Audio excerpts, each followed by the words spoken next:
여호와께서 내 공의를 따라 상 주시며 내 손의 깨끗함을 따라 갚으셨으니 이는 내가 여호와의 도를 지키고 악을 행함으로 내 하나님을 떠나지 아니하였으며 그의 모든 법도를 내 앞에 두고 그의 규례를 버리지 아니하였음이로다.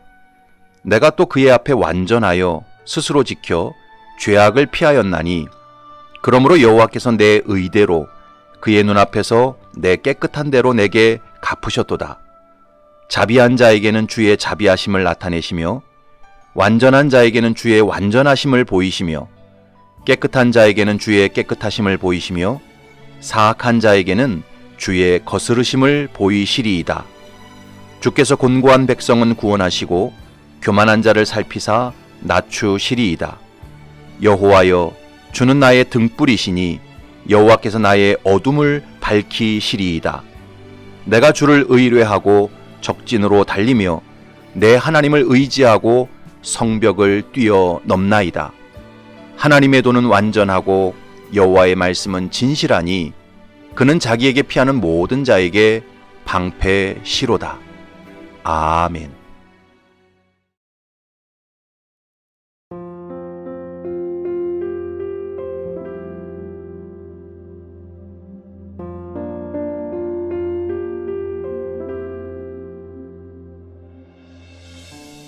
인생을 살아보면 되는 사람에게는 되는 이유가 있고 안 되는 사람에게는 안 되는 이유가 있습니다.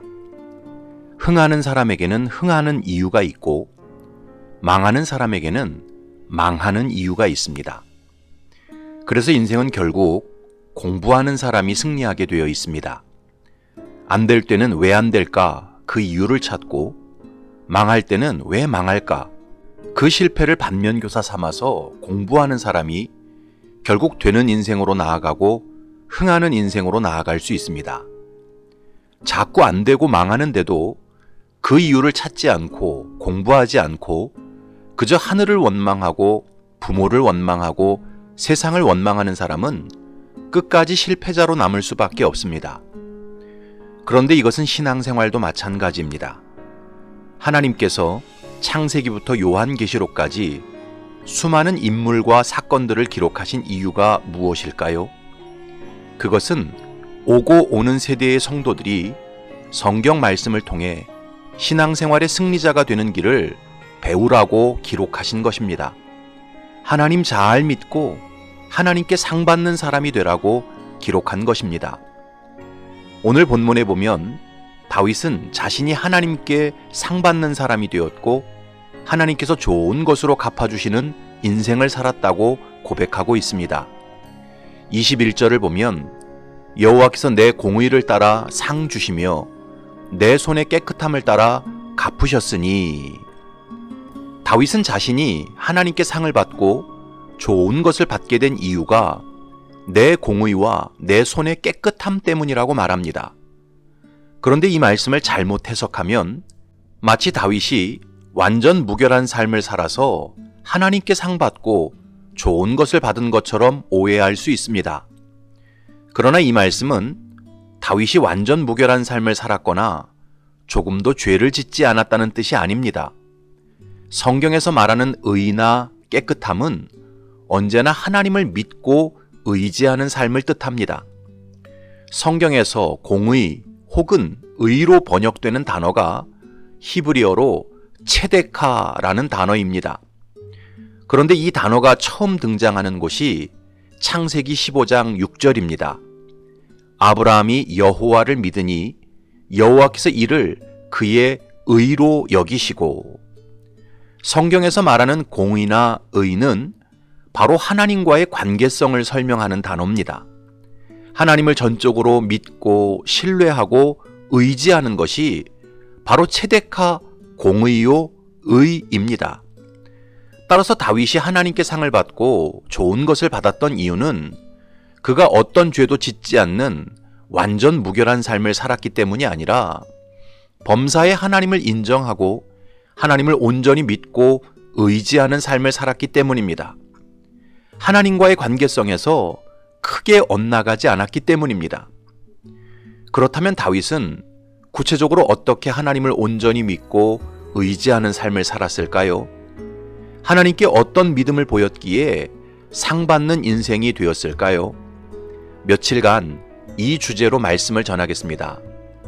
첫 번째로, 다윗이 하나님께 상받은 이유는 다윗은 하나님, 곧 하나님의 말씀을 떠나지 않는 삶을 살았기 때문입니다.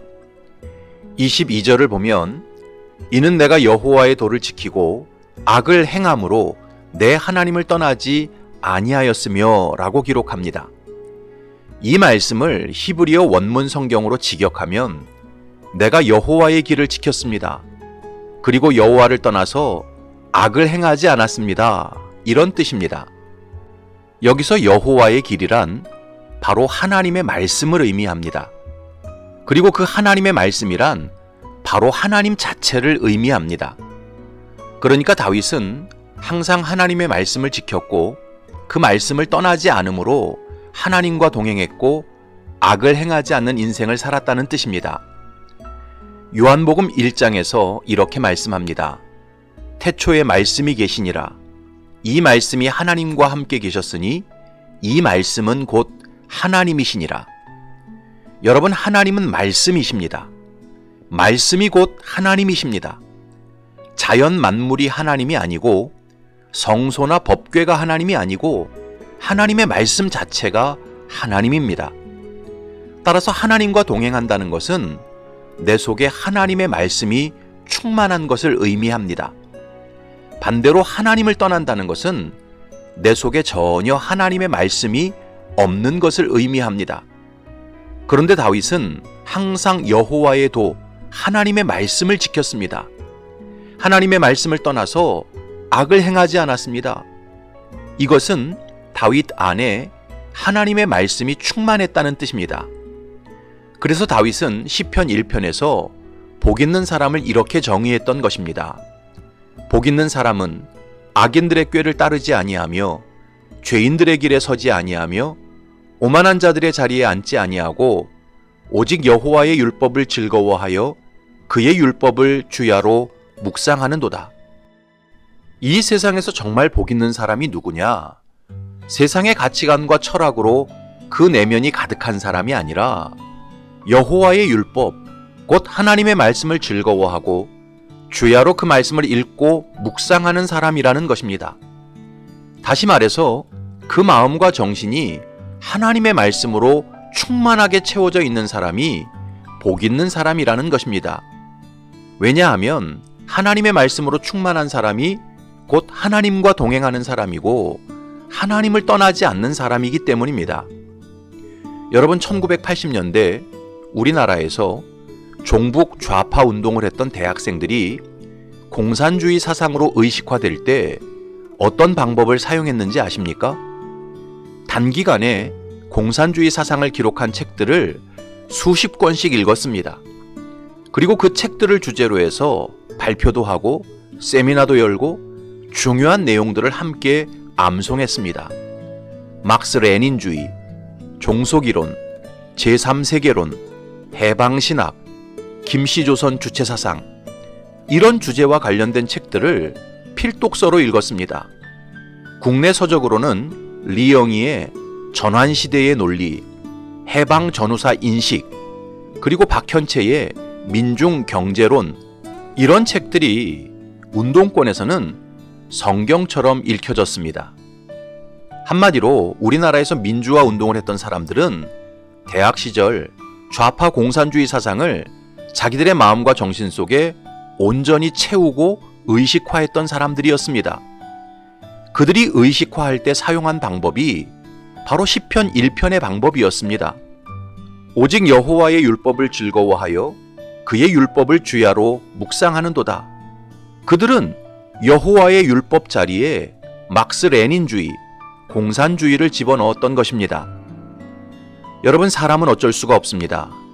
먹는 음식을 통해 그의 육체가 형성되는 것처럼 자신이 보고 듣는 것을 통해 그의 속사람이 형성됩니다. 따라서 세상에 썩어질 가치관과 철학을 즐겨 듣고 즐겨보는 사람은 그 속에 하나님이 계실 수 없습니다. 하나님을 떠나서 죄악의 길로 나아갈 수밖에 없습니다. 오직 하나님의 말씀을 즐겨보고 즐겨 듣고 주야로 묵상하는 사람만이 그 속에 하나님께서 충만히 동행하실 수 있고 의의 길로 나아갈 수 있습니다. 사랑하는 성도 여러분, 여러분의 인생이 진정 하나님과 동행하고 하나님께 상받는 인생이 되기를 바라십니까? 그렇다면 먼저 손에서 스마트폰을 내려놓고 성경을 펼쳐 읽으시기 바랍니다. TV를 끄고 하나님의 말씀을 들으시기 바랍니다. 여호와의 율법을 즐거워하여 그 율법을 주야로 묵상하시기 바랍니다. 그럴 때 우리 내면은 하나님으로 충만해지고 하나님과 동행하게 될 것입니다. 이 죄악 세상을 믿음으로 승리할 수 있는 힘을 얻게 될 것입니다. 그래서 하나님께 상받고 하나님께서 좋은 것으로 갚아주시는 인생을 살게 될 것입니다.